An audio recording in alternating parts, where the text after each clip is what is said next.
المشروع الزراعي هو أحد أهم مشاريع قطاع الأمن الغذائي وسبل العيش. يهدف المشروع الزراعي إلى نقطتين.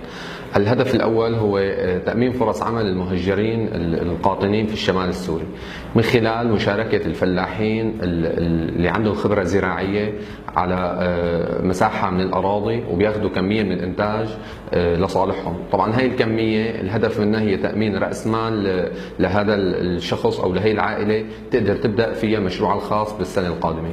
الهدف الثاني من المشروع هو تعزيز القدرات المحلية وتأمين المنتج المحلي داخل السوق. طبعا يعني مثل ما بنعرف الشمال مساحات كبيرة وأراضي خصبة بالإضافة لتوفر المياه، فيوجد فرصة كبيرة للعمل الزراعي والإنتاج الزراعي داخل المجتمع.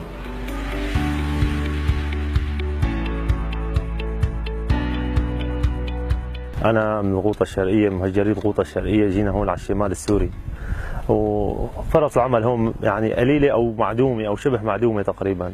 فالله بعث لنا المكتب الإغاثي وأخذنا منه، شاركناه على هكتار، زرعنا فيه بندورة وجبس وبطيخ أصفر.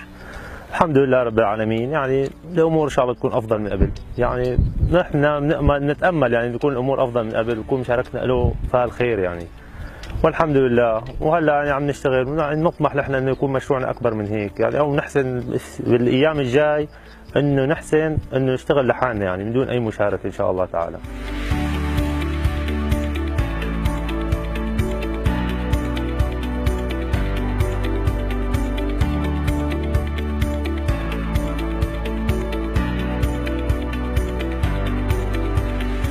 المشروع الزراعي هو أول مشاريع المكتب الإغاثي الموحد بالغوطة الشرقية في الشمال السوري.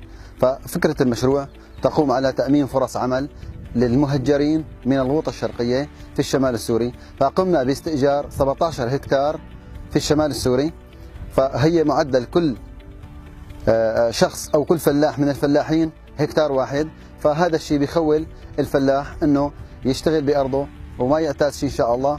فهي الهكتار الواحد هو بيخوله أنه يعتمد على نفسه إن شاء الله في الأيام الجاي والأيام القادمة، وتأمين فرص عمل للشباب والأسر المهجرين من الغوطة.